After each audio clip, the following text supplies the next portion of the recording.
Which moves me to my third point, which we're talking about seems unrelated again, Common Core. Last night at dinner we got out and we got into the subject of education. And what we're talking about, Common Core is essentially the same as the Affordable Care Act, just education instead of medicine. And the concept was developing. What's happening is we're watching all this power move to Washington. And we're starting to have a one-size-fits-all system, whether it's for health care or education. The Affordable Care Act is going to decimate the infrastructure of American medicine. Common Core is going to decimate how we can actually teach our kids. They're the same thing. And the solution on both counts is to get the power back to the states, which means to get the money back to the states, which gives us back to the sort of the policy position we were talking about yesterday with the block grants for Medicaid. And then Matt Mayer suggested instead of block granting Medicaid, should we just argue to keep those tax dollars here in the state to begin with, so those tax dollars never move to Washington? And in one of the chapters in my book, I'm talking about education. I read this fascinating book, came out of Notre Dame by George Marsden. It said the title of his book was The Soul of the American University, From the Protestant Establishment to Established Nonbelief. And he tracks the course of education over the last 350 years. And what he saw and found was really education was reshaped entirely because of federal dollars. And when money goes from we the people to the federal government back to we the people with state, or back to the states or at an individual level, the feds have so much power they can completely restructure the nation.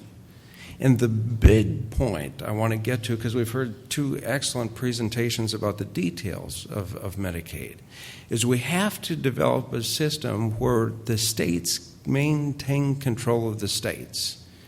Because the expansion of Medicaid is really a federally mandated bankruptcy of the state, where the states will have to either face bankruptcy, can't balance their budgets, cut other programs, or transfer Medicaid to the federal government. At that point, the federal government will combine Medicare and Medicaid, and we'll end up in a single-payer system where we transfer yet more power to the federal government. And this really, as I sit through the lectures yesterday and just the little bit this morning, this is really a battle about power between states and the federal government, between how we the people relate to our state governments and federal government. And we're just talking about distribution of taxes. You look at your state tax and your federal tax. There's so much money going to Washington as opposed to the states.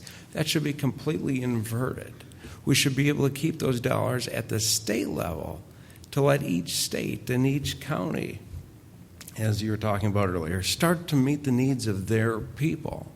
And that's really what I see in the big picture is at stake in this entire healthcare debate. And then as we move past healthcare into education and transportation and energy as well.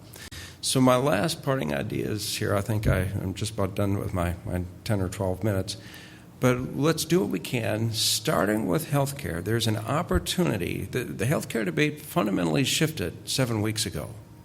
The American people now understand the Affordable Care Act will not work. It cannot work, that they're losing their coverage. This is the moment to advance bold ideas, to give states autonomy, to reframe the healthcare debate, to make it a fiscally responsible, patient-centered effort where we can advance those ideas. And we have to capture the imagination of the American people, and this is the time to do it. We can start with healthcare, start with Medicaid, and then we can use those same principles once the public starts to understand the difference between local and federal control. Then we can do that with education. Then we can move that behind that with transportation and start to get control back to we the people.